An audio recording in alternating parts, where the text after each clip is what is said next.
Jack, yeah, she thought she was being devious. What she didn't know was that I had heard about all of this from someone she worked with who was disgusted by what was going on. I made my plans and prepared. Thankfully, I had time to deal with the rage and prepare for what was about to happen. It would all start tonight, right after dinner, Kayla tonight. Then my friend Mary asked, "Yeah, I'm finally going to do it.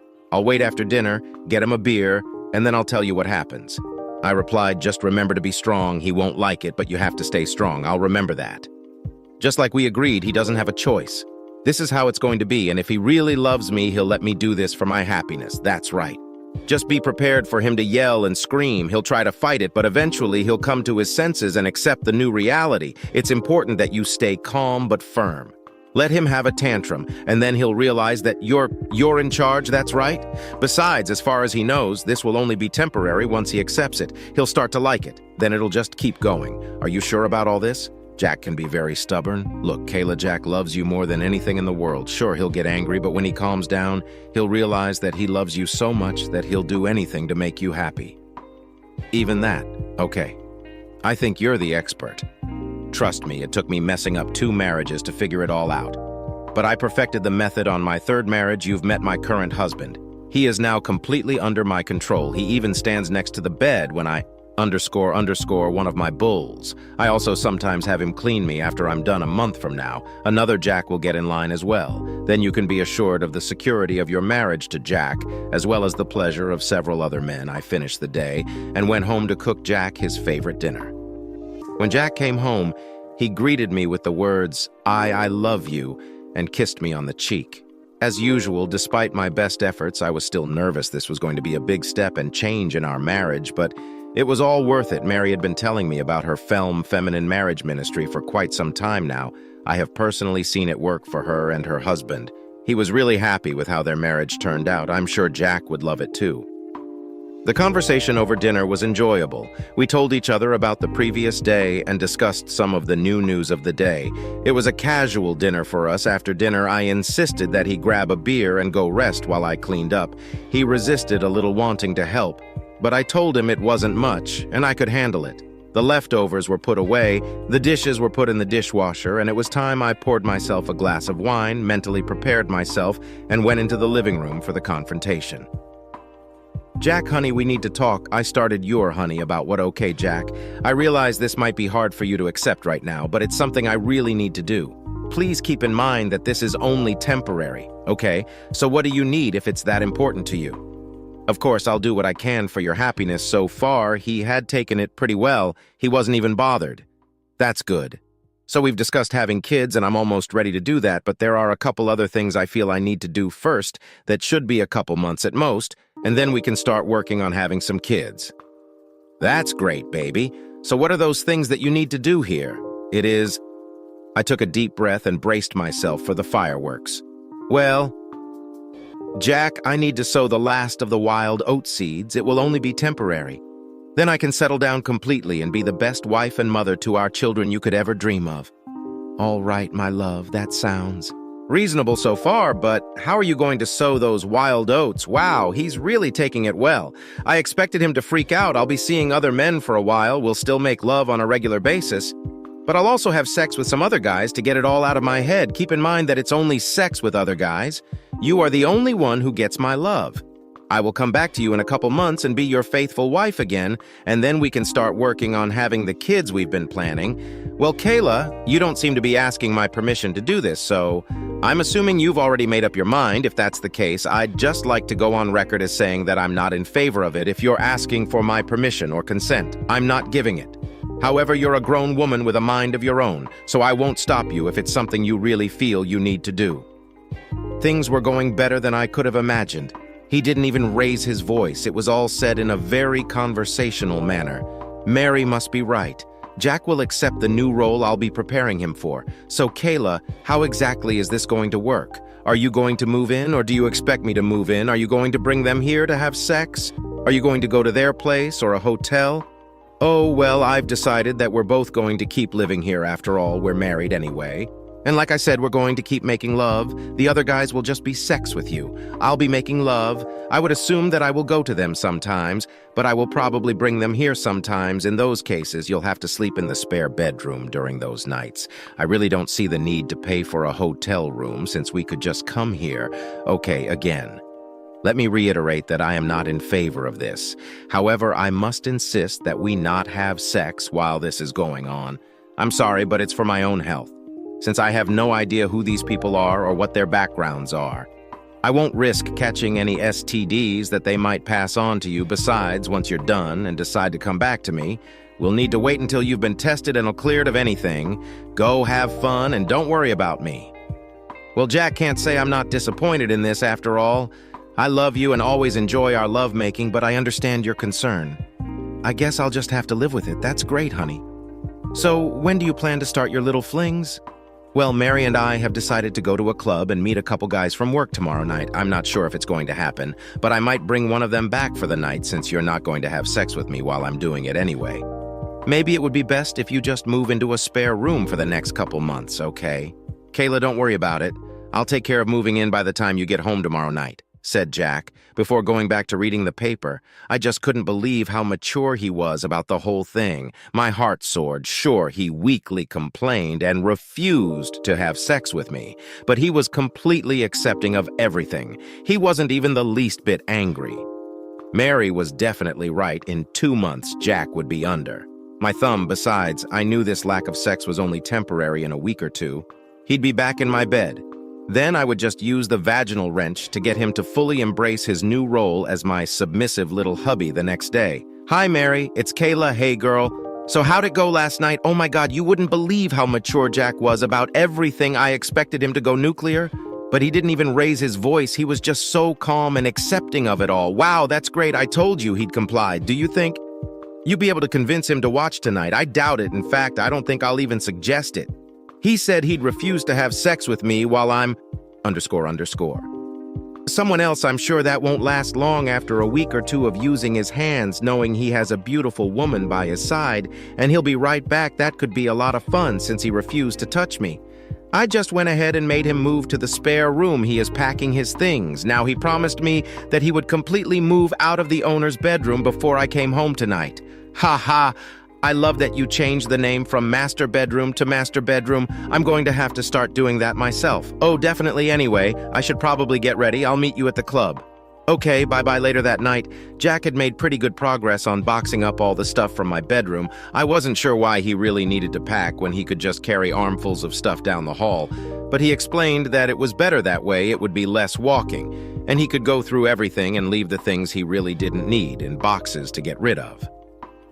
I guess that made some sense, but I was too busy getting ready to pay attention.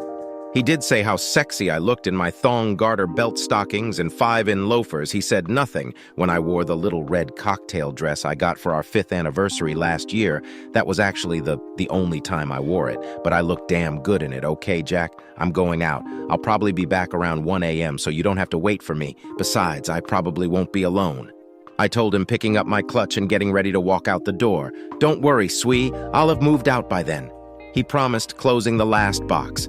Something kept bugging me as I walked out of the house. I couldn't figure out what it could be, but it bothered me a little. I decided it didn't matter, so I put it out of my mind and started thinking about the fun and excitement I would have tonight.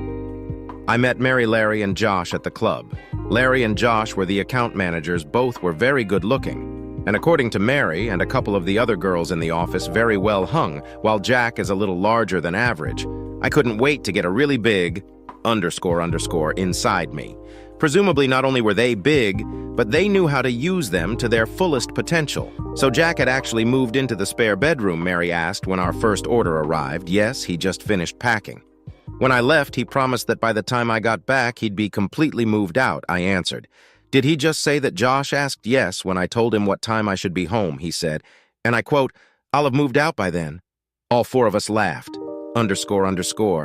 I was hoping we'd just get that little cuck to move over so we could do it on the bed right next to him. Larry laughed. Maybe after I work on him for a week or two. I chuckled. But first of all, why haven't either of you asked me to dance yet? For several hours, we danced and drank. I danced with both guys several times. We pressed tightly against each other during the slow songs, and I could feel their erections pressing against me. Of course, their hands were on my ass most of the night. Mary and I went to the ladies' room to discuss the end of the night. 3 rounds of rock, paper, scissors had me driving Josh home, and Larry, the house was dark when I led Josh through the front door. Jack must be in bed by now. Everything's okay anyway. We didn't need him watching. I led Josh down the hall to my room. Of course, all of Jack's stuff was gone. Maybe I should reward him by offering him a hand job. There would be something to think about later. Right now, I had other things that required my attention. It didn't take us long to get undressed, but Jay wanted me to leave the garter belt and stockings on. I'd lost my thong a couple hours ago. I still wasn't sure if it was Larry's or Josh's. It didn't matter. I was making enough money so I could always buy others. The next 2 hours were sheer bliss. We started with the missionary, then turned to the doggy to keep him from getting exhausted too quickly. We finished that round with the cowgirl. We rested for a few minutes. I liked it when he spanked my ass while I rode him. Who knows, maybe I'll let Jack do it on his birthday or our anniversary. But there wouldn't be another time. I'd save it for my other lovers. We ended up doing it again in the shower before going to bed for the night. And again when we woke up the next morning after that. Josh had to leave and go back to his wife and kids. So I put on my robe and went to get some coffee. I was a little disappointed that Jack hadn't made coffee yet.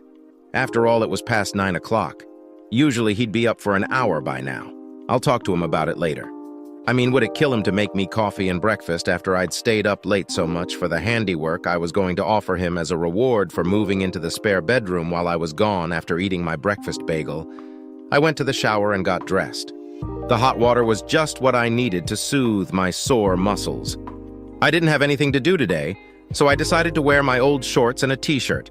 Since I was only going to be around Jack, I put on a functional bra and an old pair of regular panties. I had just finished pulling my hair into a ponytail when the phone rang. "Hey, girlfriend. I saw it was Mary. Hey, sexy thing. So how was Josh last night?" "He was amazing. It was exactly as I thought it would be." Speaking of Jack, what was his reaction this morning? I don't know. I'm a little angry because he seems to be asleep. I was disappointed that he didn't make me breakfast and coffee this morning. I was thinking of offering him a part-time job for being moved to the spare room. But now I don't think so. Yes, make sure he knows how disappointed you are and what you expect from this moment. Continue to be aggressive with him. But make sure you give him small rewards when he does something good. This will give him incentive to try harder. I'm actually starting to get angry that he still hasn't gotten up. Wait a minute while I get his lazy ass out of bed. I walked down the hall to the spare bedroom and pounded on the door, shouting his name. There was no response. I tried again. There was still no answer. Finally, I turned the knob and swung the door open. "Oh, underscore. I exclaimed. "What's wrong?" Mary asked on the phone. "Jack isn't in the spare bedroom. His clothes aren't even in the closet." "Wait," I said, running through the house. Underscore. His truck is gone, as are all his tools. That little stirring in the back of my head was starting to take shape. "Oh no," I gasped. What is it?" Mary asked. "Jack's moved out." Now I understood what he was talking about. He never said he would move his stuff into the spare room. He only said he would move his stuff out of my room. Then he said he would move in before I returned. I thought he meant he would move out of my room, but he meant he would move out of the whole underscore house. Underscore. I need to call him and find out where he's gone. No, this is wrong. It sends him a message of weakness. You have to stay strong. Don't contact him. Let him contact you. Trust me right now. He's just having a little tantrum in a couple days. He'll come crawling back to you. This is actually a very good thing. Now you have a reason to punish him and make him beg to do something for you to let him come back. It speeds up the process. I bet you could even let Josh or Larry knock you up and make Jack raise the baby. Are you sure about that?" "I'm sure. Look what my husband does for me." "Well, I have to admit you've been right so far. Of course I am." "Oh, and Larry wants to meet you in the supply closet at work for an hour on Monday. Can we really get away with that?" "Sure, at least half the girls are doing it. It's so bad I have to do it on a schedule. I'll email you the meeting time. Just put it down as an appointment somewhere else. Don't worry about it. The boss never goes there, and everyone who needs something there knows to ask me." Before going to get something, we chatted for a while longer before hanging up. I'll admit I was nervous about Jack's move. Aside from what my actions might suggest, I really do love him and want to spend the rest of my life with him. Mary just made FLLM sound so good, and it would allow me to try all sorts of different men. Of course, I will eventually give up on other men, but Jack will remain my faithful and obedient husband. Maybe in a few years I can make a deal with Jack to let me start tying him down if I stop, __. Other guys, obviously that won't happen until I'm ready to give it up anyway, but he doesn't need to know that. Yeah, maybe I could use tying up as a condition of his return. I'd have to think about that anyway. I needed to recuperate after last night, and I had a long, hard day at work tomorrow. I had to laugh it off. I made a simple dinner, had a glass of wine, and went to bed Friday morning all week. I hadn't heard from Jack. Mary convinced me that it wasn't that unexpected. She was sure I would hear from him soon. Besides, the longer he was away, the more conditions I could set for his return this week. I'd been meeting Larry, Josh, and a couple other cute guys in the pantry every day. I even had a double team of Larry and Josh scheduled for this afternoon. It was Friday morning. Larry, Josh, Mary, and I were chatting around the coffee machine during our break when we noticed a rather attractive young woman approaching. She was dressed very professionally. Kayla Adams, Mary Morgan, Josh Johnson, and Larry Jones. She asked in a sweet southern voice. We introduced ourselves. Then she handed each of us an envelope and quickly snapped a picture with a small digital camera. "You've all been served," she said, turning and heading toward our boss's office. "What's this?" I shouted after her. "Honey, they pay me to hand them out as a joke, not read them." She shouted over her shoulder. She entered the boss's office without knocking. She came out less than a minute later, "Wishing you all a good day," she said cheerfully as she walked out of the building. We all opened our individual packets at the same time. A petition for dissolution of marriage wholly, __. Reading on the reason given was spousal cheating. I froze in shock about that time. Josh and Larry's cell phones rang. __. They shouted it would be too confusing to try to record two simultaneous conversations here instead. I'll summarize. It was their wives. A few minutes ago, they had received all the proof of their deeds. All their belongings were about to be thrown out the door, and from now on, they would have to take turns sleeping. They should also have expected to be served with divorce papers at the earliest opportunity. What the __, roared our boss from the depths of the office. Suddenly, he appeared in the doorway. Noticing the four of us, he yelled so loudly that the whole office, and it was not a small office, could hear him. "Adams, Morgan, Johnson, Jones, get your asses in here now." I had a very bad feeling about this. With our heads down, we walked past him into his office. He slammed the door behind us. "The bad doesn't even begin to cover it. Any of you idiots want to explain this to me?" he asked, waving a manila paper arm envelope in front of us. None of us dared to speak. "Then let me enlighten you idiots. Apparently, the company is being sued for not following the moral code we have in our employee handbook. Any idea why anyone would want to do that? Once again, we couldn't bring ourselves to speak. Then I'll explain it to you. We are being sued because apparently Mrs. Adams can't seem to keep her legs closed.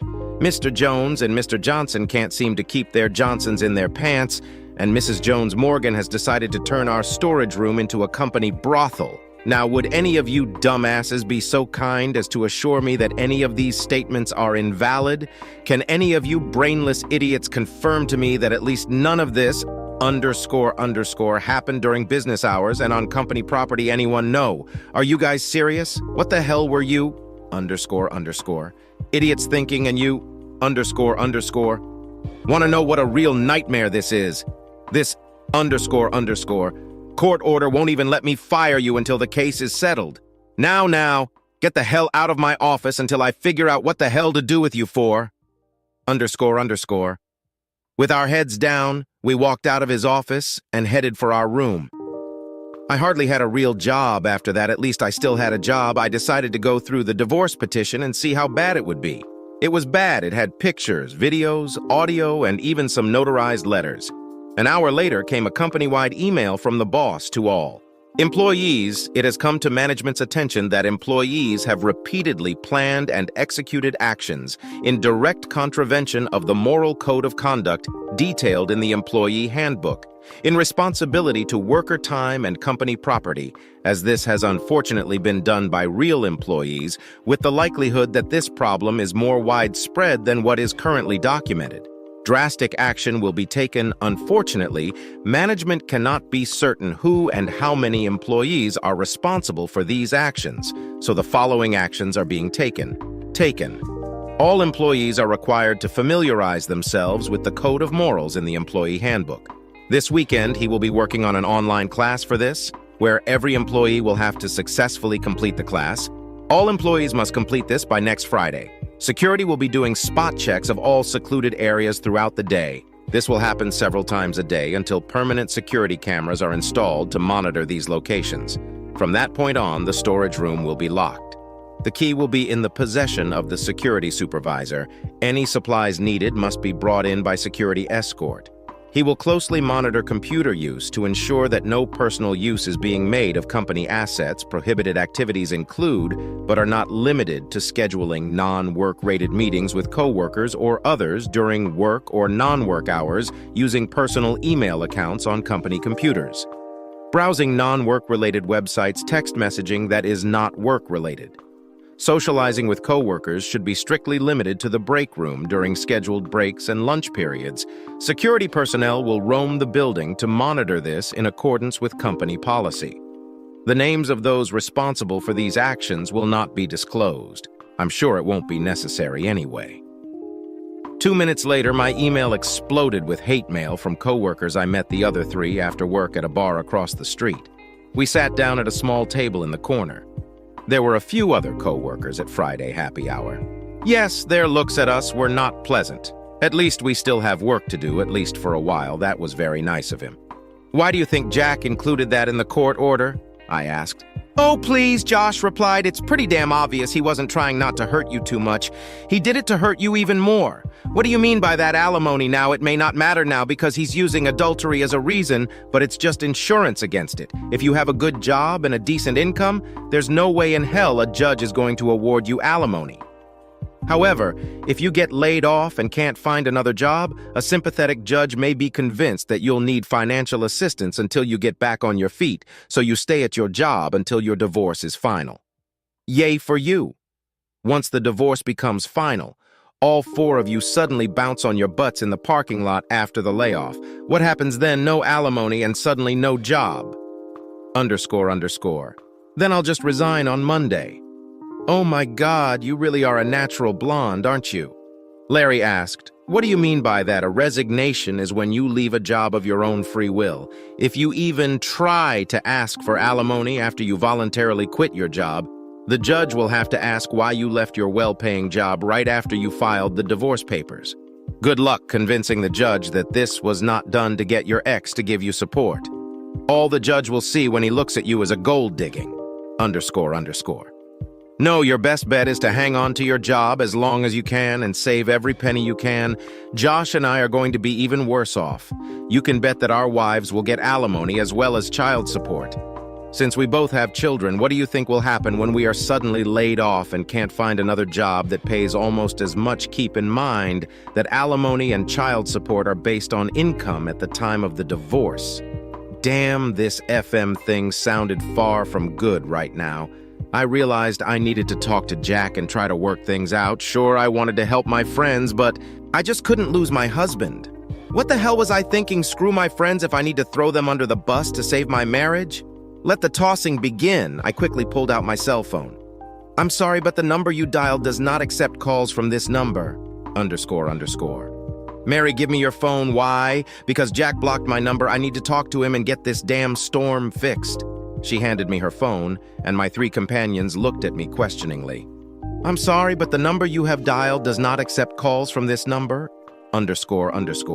He's blocked yours too. Try Larry or Josh. Not a good idea. I'm trying to fix it. What do you think he'll do if he finds out the first call I make to him is from one of my lover's phones? Yeah, I know you already think I'm stupid at this point. I can't even refute it. I was in a panic. How am I supposed to find my husband, who really doesn't want to be found on a Friday night sleeping over at his work, is useless, as it's also closed and he doesn't work on weekends since my cell phone, like Mary's, is blocked. I'm pretty sure he's also blocked our home phone and my work phone. I decided that talking on the phone wasn't going to work anyway. I needed to do it face to face. I needed to find out where he was and ambush him to hell with the whole women's marriage crap. Right now, I'd gladly submit to him completely to get my husband back. God, things have changed just this morning. I was thinking about how I'd make him beg and gravel to come home. Any guesses on who would be begging and graveling? Now I picked up my phone and started going through my contacts. Sure enough, at least one of his friends knows where I can find him. Spoiler. None of our mutual friends knew anything well that wasn't exactly true. None of the previous mutual UL friends who remained friends with me knew anything the numerous mutual friends who now hated me knew enough. Unfortunately, while they had no reservations about letting me know that they knew exactly where I could find him, they also defiantly refused to reveal that information to me. I was met with laughter when I asked if they would be so kind as to give him a message from me. I had just dejectedly finished my last call and fourth drink. That's when Josh showed his intelligence. Yes, it was said. Sarcastically, maybe it was just my mood at the time, or it could have just been the result of the differences between how a woman thinks and how a man thinks. Perhaps some of you will actually think that what Josh suggested was really brilliant. Me, I don't think so. Well, Josh began, since our lives are all ... up anyway, why don't we go to Kayla's and spend the whole night as a foursome? We've already ... so we can take advantage of that and have sex all night long. He thought that was sound logic maybe to him, but I'd just gotten a big dose of common sense. Of course, if there's nothing left to lose, there might be something to think about personally. I think Jack and I still have a tiny chance. That tiny chance would evaporate faster than a drop of water on the surface of the sun. If I took everyone into the house and had a late-night orgy with them, I politely declined and offered to let Mary take them home. I had a husband I was trying to get back. I tried everything I could think of to find Jack on the weekends. I drove around motel parking lots for hours looking for his truck. I drove past all of his friends' houses at different times to see if his truck was there. I even tried to follow his best friend when I saw him leaving his house, hoping he would go to where Jack was. It was all in vain. Monday morning, I camped across the street from his work. That morning, I saw everyone come in, but Jack never showed up. I waited another hour, still nothing. Even though I was already late for work, I didn't care. They weren't going to fire me right now anyway, and I'd still get fired after the settlement, but that didn't matter. I got out of the car and headed for the office. I saw that the door to Jack's office was closed, so I asked the receptionist if Jack was here. She told me he was gone for 2 weeks. The boss threw me an angry look when I walked in 2 hours late. I didn't care. All the phones I could have used are blocked. His friends refuse to help. I can't even get a message to him at work. I have no idea where he is, so I can't show up on his doorstep. Mail is not an option because I have no idea where to send it. What are my options? Email. He always checks email. I just have to hope he doesn't block my emails. There's nothing wrong with trying, Jack. I have no excuse, so I won't waste our time trying to give you one. I'll just say that I've somehow contracted the disease of fools. I don't blame Mary for it, because I was the one who made the decision. But I just thought it was so wonderful to hear her talk about women's marriage. I have no idea what made me think there was the slightest chance you'd accept it anyway. Yeah, I should have known better. I'm really sorry you had to metaphorically hit me over the head to wake me up. I'm awake now. I need you to know that I am deeply embarrassed and regret my actions. I realize you won't accept that anyway. Jack, despite my recent actions, I truly love you with my whole being. Don't think for a second that you did anything wrong. It was just me being an incredible idiot and selfish. Jack, my love, even though I don't deserve it, I beg you to forgive me. I need you to let me come back, and I'm willing to give you anything to make that happen.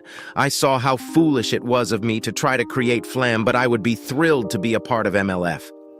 Yes, Jack, I'm giving you my soul, and you're just giving me orders. I will literally do anything you want me to do to get back to where I belong with you. Yeah, I know the definition of the word anything. Please, Jack, I'm offering you anything. You know, I've never had the slightest interest in women, and yet I'll eat your cream pie out of another woman for you. I'll serve you and any of your friends at a Super Bowl party wearing only a garter belt, stockings, and high heels if it brings me back to you. You want to take me in the ass? Just tell me to bend over the nearest chair regardless of who else is watching. Would it help to spank my ass with a leather belt? Just tell me when and where I'll even bring you the belt. Since you have absolutely no reason to trust me, I'll gladly put on the chastity belt and give you the keys, since it was already a condition of my return to you. I've already had my blood drawn for an STD test. The results should be back in a couple days. Just tell me where to send the results and I'll get them to you, Jack. I know that no matter what happens, you're the best person I've ever known. I know you could never bring yourself to hurt me, even though I probably deserve it. I accept it all. I'm not asking you to forget or at least trust me again. All I'm asking for is the opportunity to be yours in any capacity you desire. I ask for nothing more than to come back to you forever, even if I have to agree to a divorce or watch you have sex with other women to do it. I pray it doesn't happen, but I realize it's not my decision. I am the one at fault. And I recognize that you might want to even the score goose-goosey all that crap. What about Mary, Larry, Josh, and the lawsuit against my company? Mary manipulated me into agreeing to this plan. Josh and Larry took advantage of that. As you know, I will be fired as soon as the lawsuit against the company is settled. It's all our fault. Do what you want with them. I'll even help if you want me to.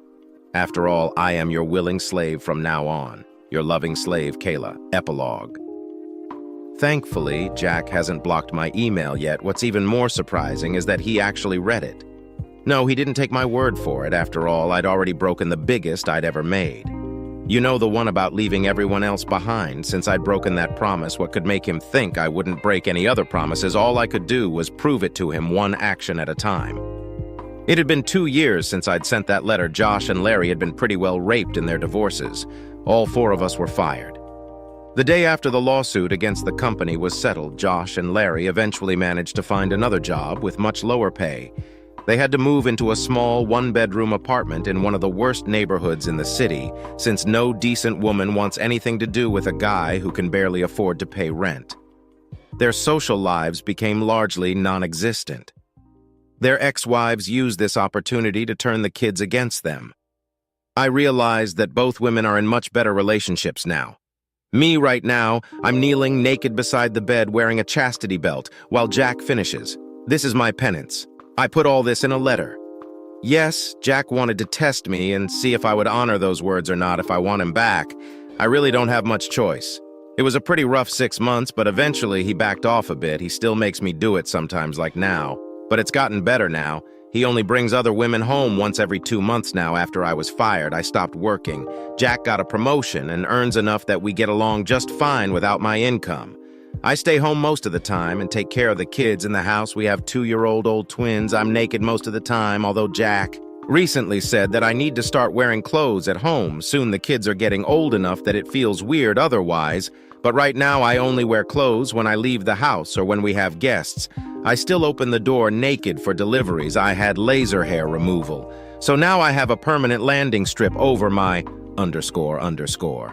This makes it impossible to hide my Jack tattoo tattooed on the right side of the band and Jack tattooed on the left side. Every week, Jack also updates the 5 red stripes on my ass with a leather strap right after the 5th stroke. He pulls out my plug and has me in my ass as I lean over the couch. I'm not perfect. Sometimes there are more stripes on my ass or on my chest when I __ up, but I really enjoy it. Who knew the sting of a strap-on would cause a bog? Mary, well, she's still married. Sure, she was fired too, but no one really expected her to actually suffer any serious consequences. Her husband was completely under her thumb. She would just find another job and life would go on for her. Oh well, life isn't always fair. Yes, it is. Turns out Harold wasn't the submissive loser everyone thought he was. Once he got all the evidence, he got angry. I thought I'd had a rough 6 months, but that was a picnic compared to hers. Then, deciding he had punished her enough, he handed her the divorce papers. While he put Mary through hell, he quietly liquidated all of their assets and secured them. He gave her the house after refinancing it and taking all the equity, and then disappeared. She lost the house and all the money was gone. She found another job, but only for half the salary she used to get. She has a reputation too, but she's not dating right now. She has another month of antibiotics ahead of her. You're probably wondering why I put up with this or laughing at how I got what I deserved if you're mad because Jack didn't leave me out in the cold. I thank God every day that he didn't, even though I deserved it. I put up with it because I just can't imagine not having the love of my life with me. Sure, Jack whips and humiliates me, But he still loves me. He has other women, but never without me. I can leave whenever I want. And Jack showed me papers where he would be perfectly fair in the divorce. I turned down the offer. He is a wonderful father lover and husband. I don't need anything else.